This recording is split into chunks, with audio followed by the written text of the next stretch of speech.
नमस्कार दोस्तों, आज की कहानी है वृद्ध महिला। जोधपुर की एक चर्चित दुकान पर लस्सी का ऑर्डर देखकर हम सब दोस्त यार आराम से बैठकर एक दूसरे की खिंचाई और हंसी मजाक में लगे ही थे कि एक लगभग 75 से 80 वर्ष की बुजुर्ग महिला पैसे मांगते हुए मेरे सामने अपने हाथ फैलाकर खड़ी हो गई।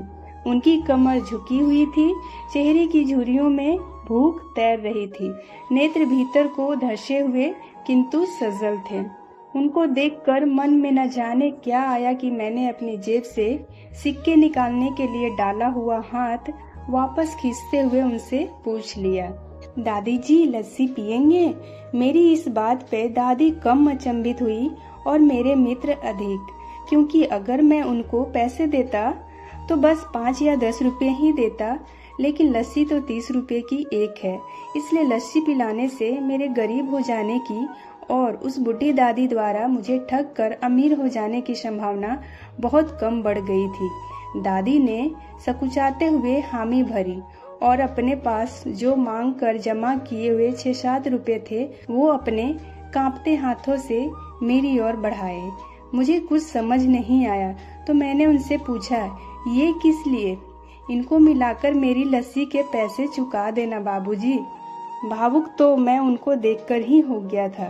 रही बच्ची कसर उनकी इस बात ने पूरी कर दी। एकाएक मेरी आंखें छलछला आई और भरभराए हुए गले से मैंने दुकान वाले से एक लस्सी बढ़ाने को कहा। उसने अपने पैसे वापस मुट्ठी में बंद कर लिए और पासी जमीन पर बैठ गई।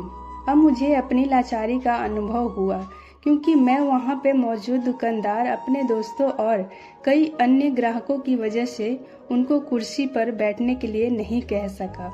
डर था कि कहीं कोई टोक न दे, कहीं किसी को एक भीख मांगने वाली बुढ़ी महिला के उनके बराबर में बिठाए जाने पे आपत्ति न हो जाए।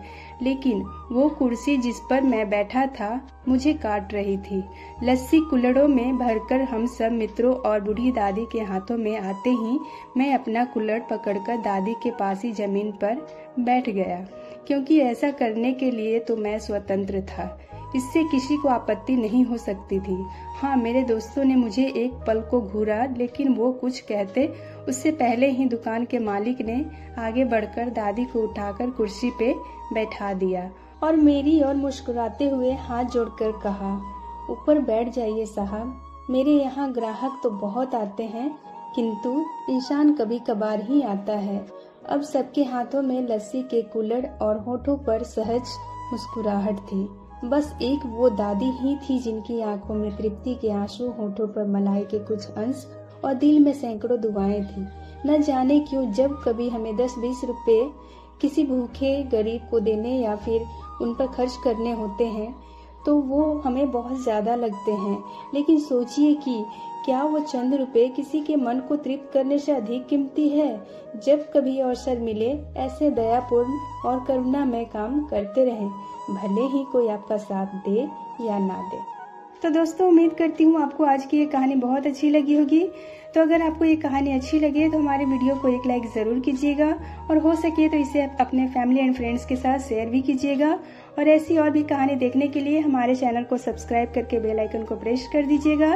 कहानी में अंत तक बने रहने के लिए आपका बहुत बहुत धन्यवाद।